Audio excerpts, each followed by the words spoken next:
저는 13살, 5살 두 아들을 키우고 있는 엄마입니다. 현재 저는 대학병원의 간호사로 일하고 있습니다. 남편은 작년까지 대학가에서 카페를 운영하다 현재는 폐업한 상태이고요. 저희 부부는 결혼 14년 차이고 다른 부부들처럼 각자 일하면서 아이들 돌보며 평범하게 살았습니다. 그러다 제가 감염병동으로 옮기면서 이 모든 사단이 시작된 것 같습니다. 저는 현재 감염병동의 파트장 대리로 근무하고 있습니다. 아마 이쪽 일을 잘 모르는 분들이라면 생소하실 텐데 일반적으로 병원에서 만나는 간호사는 대부분 평간호사고 혈액을 채취하거나 드레싱, 인것 꽂는 등의 업무를 진행합니다.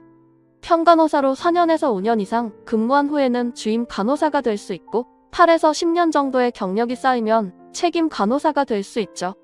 지금 제가 하고 있는 업무가 책임 간호사 중에서 경력이 많은 사람이 수간호사를 대리하는 역할인데요.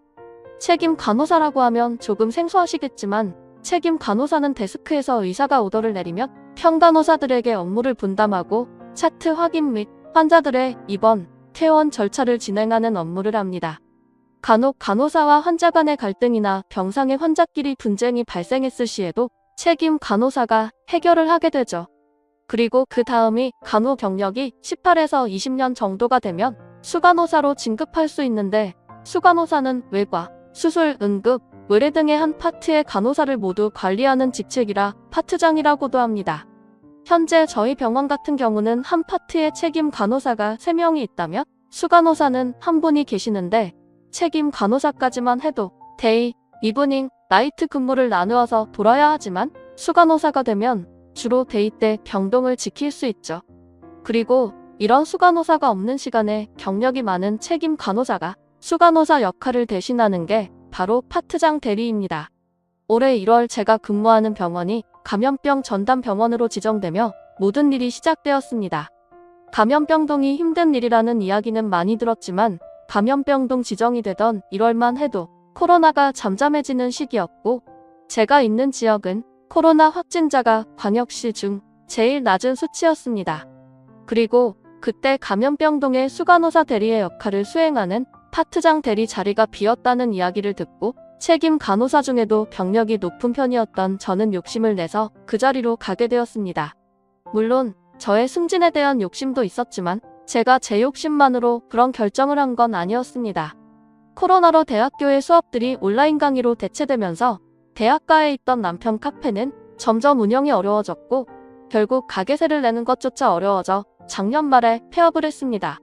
남편은 권리금도 제대로 못 받고 접은 것 같다며 속상해했지만 저는 이 기회에 차라리 아이들과 시간을 더 보내면 좋겠다고 했죠. 사실 저도 말은 그렇게 했지만 집대 출금에, 차 할부에, 아이들 학원비도 그렇고 매달 고정적으로 지출이 나가는 상황에 걱정이 많았는데 감염병동에서 근무하면 인센티브 지급이 이뤄진다니 주저없이 감염병동을 선택하게 되었죠. 물론 가족들은 걱정을 했지만 제가 실질적으로 환자를 간호하는 업무도 아니고 항상 방호복을 착용하기 때문에 안심하라며 가족을 설득했습니다. 그렇게 한 달 정도는 큰 탈 없이 지나가는 듯 했는데 2월이 지나면서 코로나 변이로 인해 급격하게 확진자가 늘기 시작했고 제 업무도 같이 늘어났습니다. 그 후로 꾸준히 늘어나는 확진자 추세의 병동은 교대라는 의미가 없을 정도로 바빠졌습니다. 수간호사를 대신하여 항상 늦은 시간까지 근무를 하다 보니 출퇴근 시간을 조금이라도 줄여 쉬고 싶은 마음도 있었고 한편으로는 아무리 방호복을 입는다 해도 늘 바이러스에 노출이 돼 있다 보니 차라리 아이들이 있는 집에 가는 것보다 임시 숙소에서 지내는 게 안전할 수 있다는 생각이 들어 일주일에 한두 번씩 집에 가서 아이들을 보고 또다시 출근하고 세바퀴 같은 생활을 반복했습니다. 저는 제가 집을 비우면서도 남편의 외도 같은 건 의심도 안 할 정도로 이 사람을 믿었습니다. 늘 작은 아이의 스케줄에 맞춰 함께 해주고 큰아이 학원도 꼼꼼하게 챙겨주며 저보다 더 열성적으로 아이들을 챙겨주었으니 말이에요. 그러다 제가 이상함을 느낀 건 아이의 핸드폰 사진을 보다가였습니다. 작은 아이가 한 번은 아빠랑 놀았던 사진들을 보여주길래 그 사진들을 보는데 남편 옆에 다른 여자가 다정하게 앉아있더군요. 느낌이 이상해서 작은 애한테 물었더니 자기 반 친구 승현이네 엄마라고 했습니다. 아이의 다른 사진에도 승현이의 모습이 많았고 제가 승현이랑 자주 노는지 물어보니 맨날 같이 논다고 하는 겁니다. 그래, 매일 만나는 아이 친구 엄마면 그럴 수 있지라고 생각을 하면서도 자꾸 불안한 마음이 들었습니다. 그래서 최근에 아이가 아빠랑 다녀왔다고 자랑한 것 중에서 대충 기억나는 계곡 갔던 날, 야구하러 공원에 갔던 날, 공룡 박물관에 다녀온 날 등등 물어보니 항상 승현이랑 함께 갔다고 하더군요. 물론 승현이 엄마도 같이요. 그래서 그럼 승현이 아빠는 안 갔는지 물었더니 승현이 아빠는 회사가 멀어서 유치원 안 가는 날만 집에 온다고 했습니다. 저는 혹시나 하면서도 설마 큰애도 있고 아이들이 있는데 그런 관계가 아닐 거라고 생각을 하면서도 불안한 마음을 펼칠 수가 없었고 결국 그날 밤에 남편이 자는 사이 남편의 지문으로 핸드폰을 열어 카톡을 찾아보았습니다. 그러나 승현 엄마라고 저장된 번호도 카톡을 한 내용도 없길래 내가 괜한 의심을 한 건가 싶었는데 카톡 채팅 내용 검색에 승현이를 쳤더니 몇 개의 카톡이 검색되었고 그 중에 정원이라는 사람과 나눈 카톡이 있었습니다. 바로 그 사람이 승현이 엄마였던 거죠. 남편과 그 여자는 3월에 첫 카톡을 주고받은 뒤 아이들의 이야기로 대화를 이어가다 5월에 들어서 어느 순간 연인 사이에서나 나눌 수 있는 다정한 내용들이 오갔더군요. 저는 마음을 가라앉히고 계속 읽어 나갔습니다. 카톡 속의 둘은 마치 자기들이 로미오와 줄리엣이라도 되는 양 다른 사람들의 눈을 피해 연애를 하고 있었습니다. 심지어 아이들 유치원 버스를 함께 기다리면서도 서로 카톡으로 약속을 정하고 각자 귀가하는 것처럼 집으로 들어왔다가 남편이 차를 갖고 가서 만나고 큰애가 온라인 수업일 때는 남편은 큰애한테 마트에 다녀온다, 아빠 차 수리하고 온다, 운동하고 온다는 등의 핑계거리를 만들어서 그 여자 집으로 가서 시간을 보냈더군요. 그리고 둘은 또다시 아무렇지 않게 시간차를 두고 아이를 마중 가고 아이를 데리고 집에 와서도 둘만의 카톡은 계속 이어졌습니다. 여름이 시작될 쯤이었나 남편이 작은 아이가 유치원에서 현장 학습을 못 가니 어디라도 데리고 다니는 게 좋을 것 같다며 밖으로 데리고 가서 놀아주길래 정말 아이를 위하는 줄 알았습니다. 또 주말에는 키즈 카페에 사람이 많아서 걱정되니 평일에 데리고 다녀온다더군요. 그것도 전 다 아이를 위해서 그런 줄 알았는데 카톡 내용을 보니 그게 다 자기들만의 비밀 연애를 위한 작전이었더군요. 하지만 제가 정말 치가 떨리게 용서할 수 없는 건 큰아이가 등교할 때는 승현이와 그 여자가 우리 집에 왔고 큰아이가 온라인 강의를 들어 집에 있을 때는 승현이네 집으로 가서 아이들 낮잠을 재워놓고 둘은 정말 상상도 하기 싫은 짓들을 했다는 겁니다. 자던 아이가 깨 안방에 와서 놀랐다며 다음에는 조심해야겠다고 그런 소리를 짓거리더니 아이가 안 깨게 놀이터에서 더 많이 뛰게 한다거나 오늘 늦게 재우고 내일 일찍 깨워서 간다는 등 정말 다정한 남편의 얼굴 뒤에 숨겨져 있던 짐승 같은 모습을 마주하는 것 같았습니다. 그리고 그 둘은 거기서 멈추지 않고 그 뒤에는 아이들을 거실에 재워놓고 소파에서 관계를 하고 다음에는 어떤 체위가 좋을지 대화를 나누고 어떤 날은 식탁에서 하니 더 흥분이 됐다는 정말 입에 담기도 힘든 대화들을 나눴더군요. 대체 아이들이 있는 집에서 어떻게 그런 짓거리를 할 수 있는지 생각만 해도 소름이 끼칩니다. 차라리 원래 저희 부부관계에 문제가 있었다면 제가 조금이라도 이해를 해보려는 노력이라도 할 텐데 저와 남편은 다른 부부들과 다를 바 없이 주기적으로 관계를 가지며 행복하게 지냈다고 생각해왔습니다. 물론 제가 감염병동으로 가면서부터 소홀해지기는 했지만 저도 최대한 집에 오는 날이면 아이들을 재우고 시간을 마련하려고 노력했습니다. 그런데 어떻게 대체 남편이 저한테 이럴 수가 있나요?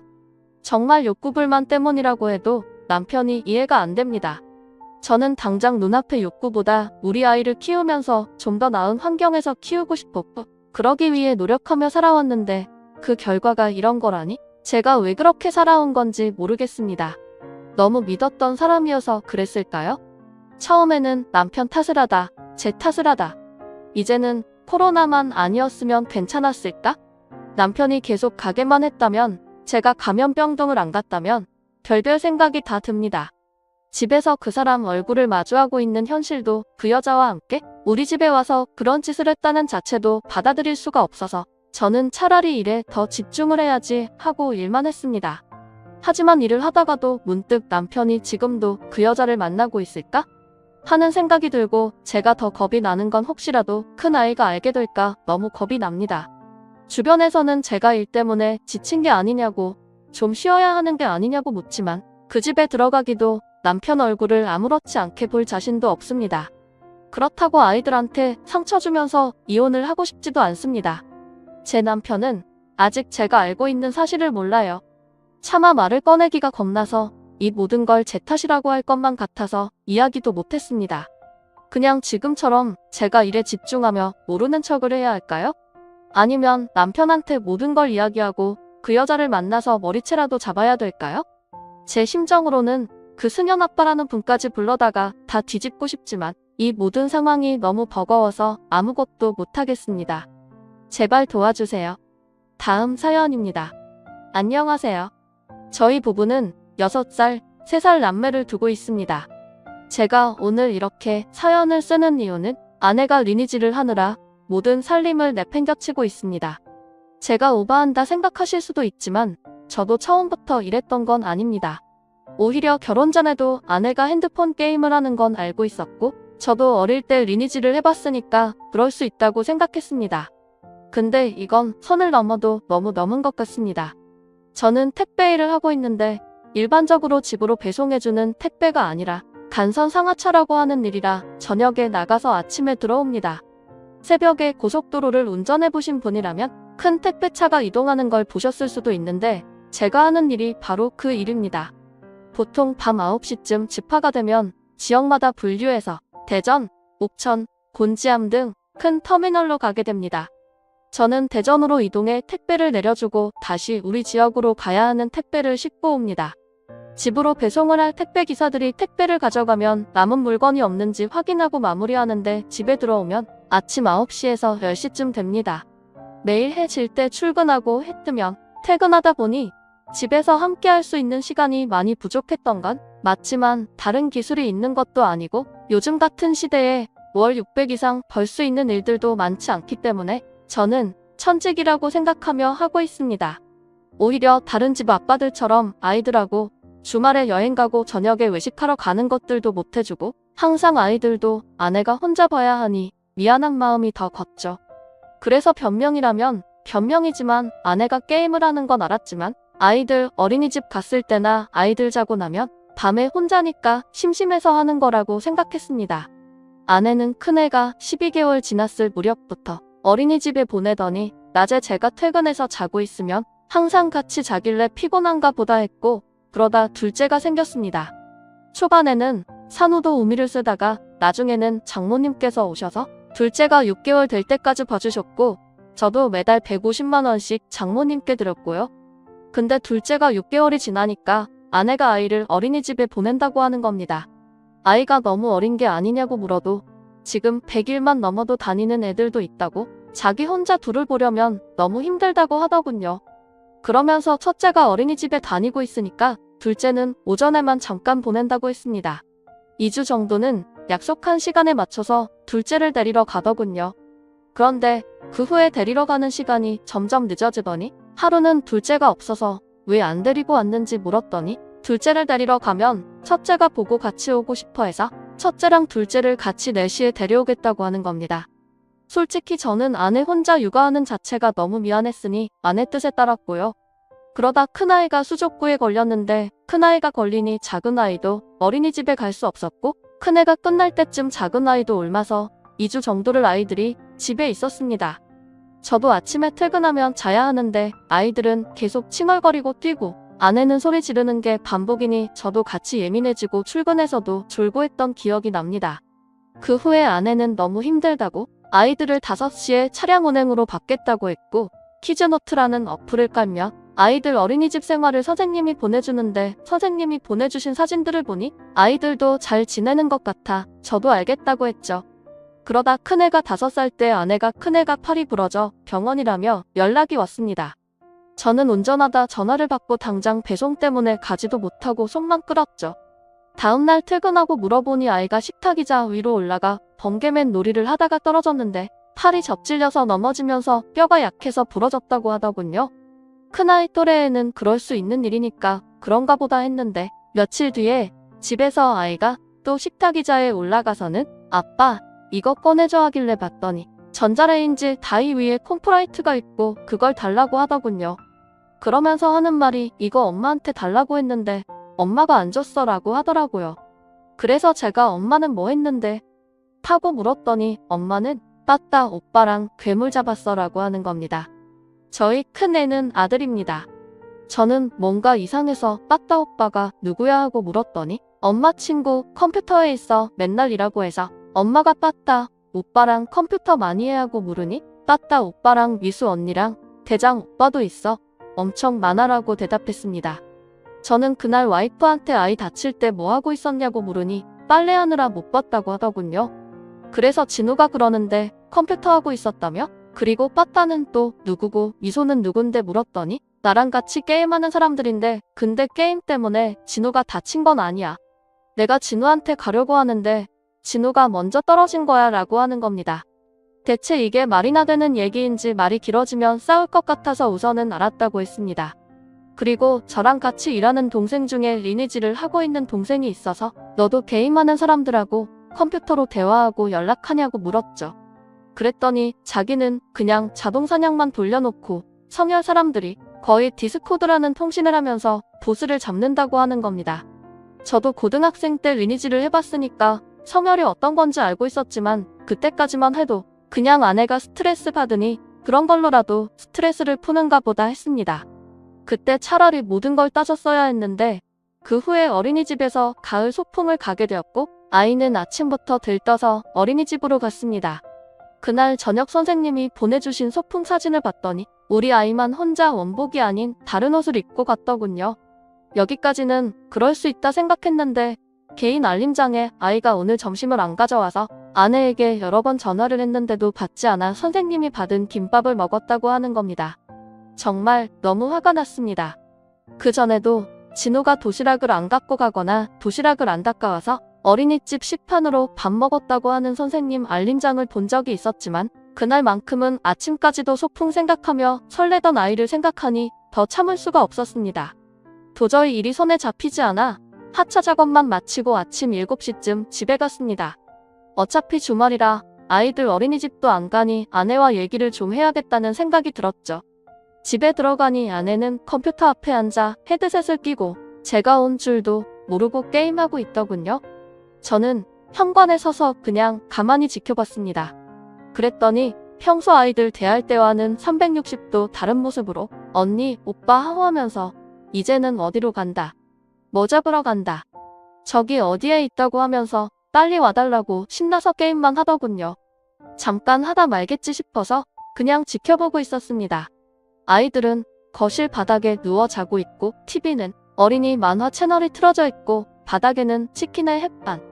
제가 아침에 퇴근하면 안방에서 자야 되는데 아이들이 잘 때 엄마랑 같이 자고 싶어 해서 아이들을 거실에 재운다고 했습니다. 그러면서 매일 아이들이 12시, 1시까지도 안 잔다고 힘들다고 이야기했었죠. 정말 그 말을 믿었는데 지금 눈앞의 현실을 보며 당장이라도 컴퓨터를 가져다 베란다로 던져버리고 싶었습니다. 얼마나 지났나 아내가 헤드셋에 대고 주말이라 물량이 많아서 좀 늦나봐. 이것까지만 잡고 자야지 하고 얘기하고는 오늘은 남편 쉬는 날이라 못 오니까 내일 저녁에 올게. 무슨 일 있으면 톡 줘. 라고 얘기하더군요. 그리고도 한참을 게임을 하는데 둘째 아이가 깨서 칭얼거려도 보지도 않다가 아이가 저를 보고 아빠 하고 저한테 오니? 언제 왔어? 하고는 급하게 뭐라 채팅을 치고는 게임을 끄고 저한테 오더군요. 저는 화가 나서 나는 내가 퇴근해서 잘 때 당신이 자는 게 애들 때문에 피곤해서 그런 줄 알았어. 근데 나 없을 때 애들은 저렇게 두고 매일 게임했냐? 그놈의 게임하느라 애들 어린이집 준비물도 안 챙겨보내고 하자 아내는 나 진짜 오늘만 주말이라 한 거야. 애들도 다 자고 나도 조금만 한다는 게 오늘 애들 어린이집도 안 가고 하니까 늦어진 거지 나 절대 아니야. 라고 얘기했습니다. 그래서 나는 지금 이 시간까지 애 있는 엄마가 모르는 사람들하고 게임하는 것도 이해가 안 되고 그동안 안 했다고 해도 내가 이 꼴을 보고 도저히 못 믿겠으니까 저 사람들하고 무슨 톡을 하고 뭘 하는지 카톡 보여줘? 라고 하니 아내는 핸드폰은 사생활인데 지금 고작 이런 걸로 나한테 핸드폰을 보여달라고? 지금 제정신이야? 라고 했습니다. 저도 처음에는 그냥 어떤 사람들하고 게임을 하는지 확인해보고 싶은 정도였는데 내가 더 흥분해서 화를 내니 저도 더 화가 나더군요. 그래서 제가 지금 내가 저기 저 대화하는 사람들한테 가서 헤드셋 끼고 물어볼까? 네가 언제부터 했고 매일 얼마나 게임하는지? 네가 애들은 이렇게 내팽개치고 게임하는 거 저 사람들도 아냐? 아님 저 사람들도 다 저렇게 게임하는 거냐? 하고 이야기하니 아내는 저 사람들도 다 가정 있고 멀쩡한 사람들이야. 그리고 게임하는 게 그렇게 잘못됐니? 하고 오히려 적반하장으로 나오더라고요. 저도 더는 대화할 필요가 없다고 생각해서 게임을 찾아 켜고 헤드셋 끼고 만지작거리자 아내는 갑자기 미안하다고 자기가 잘못했다고 했습니다.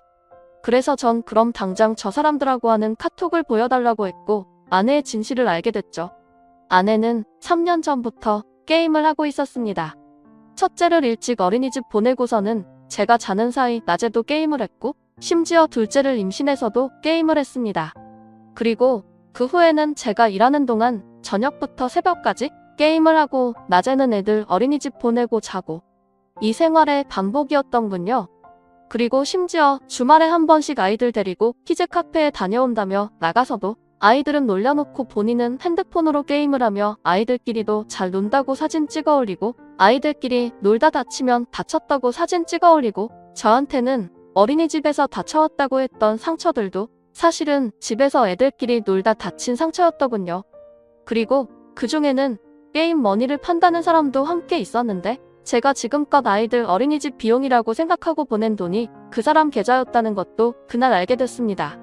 아이들이 어린이집 다니고 나서 아내는 아이들 어린이집 비용이라며 큰애는 간식값 9만원, 현장 학습비 9만원, 특별활동 3과목 비용 11만원, 교재비 3만원, 차량 운행비 4만원까지 총 36만원을 입금하라고 했고 둘째는 교재비를 제외한 33만원을 입금하라고 해서 저는 아예 매달 69만원을 자동이체 시켜놨습니다.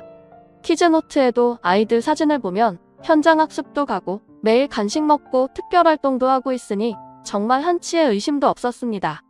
그런데 이게 다 게임머니 판매하는 사람한테 게임머니를 받기로 하고 계좌 이체를 해준 내용이더군요. 이뿐만이 아닙니다. 아내가 게임머니가 부족하니 카드로 게임머니를 살 수 있는 방법을 물어봤고 그 방에 있는 사람들은 편의점에서 구글 기프트 카드를 사서 충전하면 된다고 알려줬더군요. 한 번은 아내가 편의점에서 20만원 정도를 결제했길래 물어보니 아이들 어린이집에 간식을 보내는데 요즘은 일반 아이스크림 같은 건 먹지도 않는다고 하겐다즈 컵 아이스크림을 사서 보냈다고 하는 겁니다. 그때까지만 해도 저는 아내가 아이들한테 좋은 것만 먹이고 입힌다고 생각해서 그럴 수 있다고 생각했습니다. 그 뒤에도 몇 번 편의점에서 10만원, 20만원씩 결제되는 내역들이 있었고 매번 아이들이나 어린이집 선생님들께 간식 사다 드린 거라고 아이들 엄마 만나서 지난번에 얻어먹어서 자신이 쏜 거라고 해서 그러려니 했는데 그게 다 지금까지 편의점에서 구글 기프트 카드를 사서 게임 머니를 충전한 거더군요.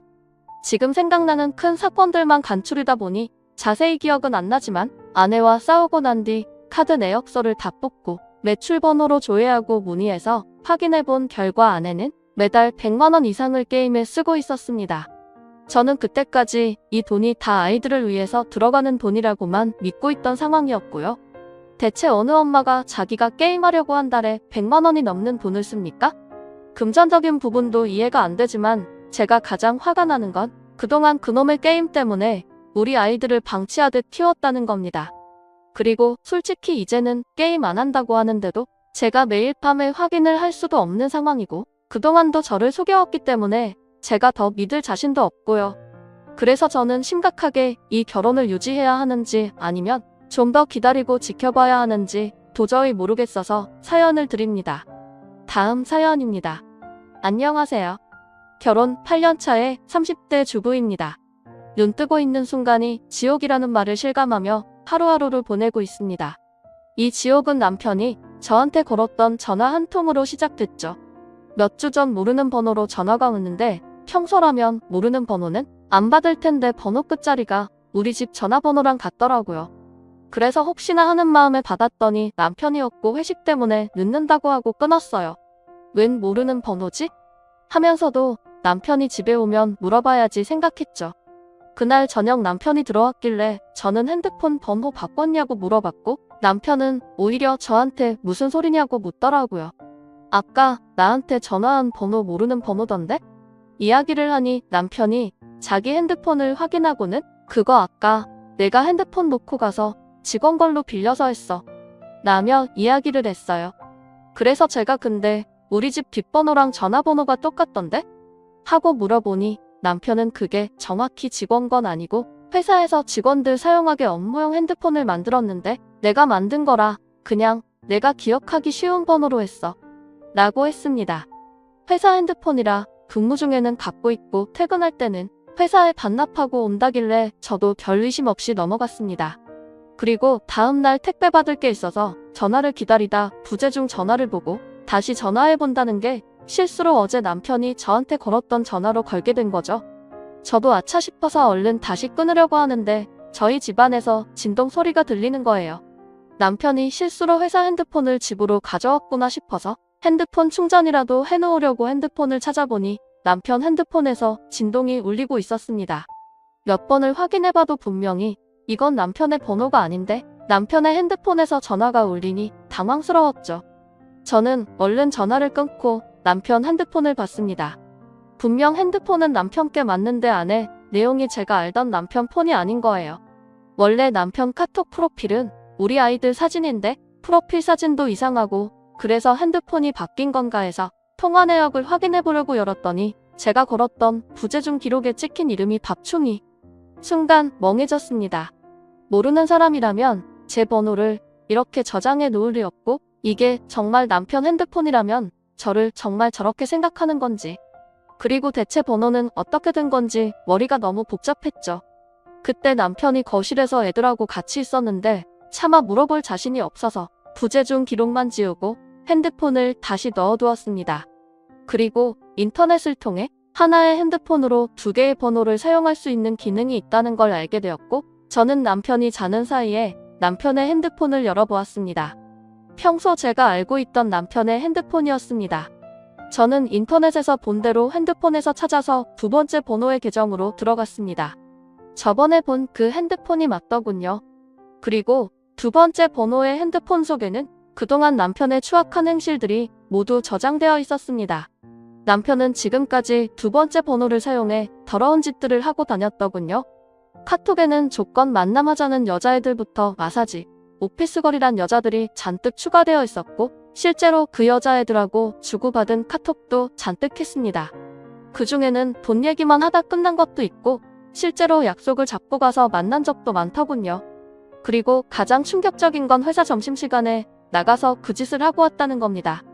그것도 한두 번 갔다 온 게 아니라 아주 꾸준히도 다녔더군요. 배신감에 온몸이 떨리고 평온하게 자고 있는 남편을 보고 있으니 당장이라도 내쫓고 다 정리하고 싶었습니다. 하지만 애들이 있으니 그럴 수도 없는 노릇이고 차라리 솔직하게 서로 대화를 해야 하는 건지 우리 부부관계에 문제가 있는 건지 뭐 때문에 이러는지 고민이 됐습니다. 카톡을 끄고 핸드폰을 살펴보는데 랜덤 채팅 같은 어필들이 있었고 저는 설마 하는 마음으로 채팅 어필을 봤습니다. 여자들에게 30대 돌싱이라고 하면서 채팅에서 만나자고 하고 한 여자와는 몇 주간에 걸쳐 채팅을 하면서 자기 성기 사진을 보여주고 그 여자도 자기 신체를 사진 찍어 보내며 서로 흥분된다, 빨고 싶다 이러면서 놀았더군요. 하지만 제가 가장 참을 수 없는 건 이 사람의 카메라 앨범 속에서 나왔습니다. 자신의 성기 사진뿐만 아니라 그동안 자신이 만난 여자들의 나치 사진들이 잔뜩하고 심지어 관계하는 영상들도 저장되어 있더군요. 머리로 이 사람이 바람을 피는구나 생각할 때랑 동영상을 보고 난 후 충격의 차이는 너무 컸습니다. 그동안 제 친구들 중에는 남편이 없는 사이 남편 핸드폰을 받다 싸우는 경우도 있고 남편이 핸드폰을 잠가놓고 패턴을 알려주지 않는다고 서운해하고 의심하는 경우도 있었습니다. 그에 비하면 제 남편은 핸드폰 잠금도 없었고 제가 남편 핸드폰을 사용해서 전화를 하던 애들 동영상을 보여주든 늘 거리낌이 없었습니다. 그래서 저는 오히려 이 사람 핸드폰을 굳이 볼 생각도 하지 않았고 뭔가 나쁜 짓을 하리라는 의심 자체를 안 했던 것 같아요. 더구나 주말이면 항상 아이들하고 함께 해주고 회식할 때도 절대 12시는 넘기지 않고 들어오던 사람인데 그런데 등잔 밑이 어둡다더니 이렇게 하고 있을 줄은 정말 꿈에도 몰랐습니다. 차마 어디에 말도 못하고 입에 꺼내기도 겁이 납니다. 오늘도 남편은 다정한 모습으로 출근을 하고 저녁에는 퇴근을 해서 오겠죠. 남들이 볼 때는 너무 행복해 보이기만 하는 우리 가족인데 모든 사실을 밝히고 이 행복을 깨야 하는 건지 아니면 그냥 저 혼자 속으로 안고 가야 하는 건지 너무 고민이 됩니다. 감사합니다.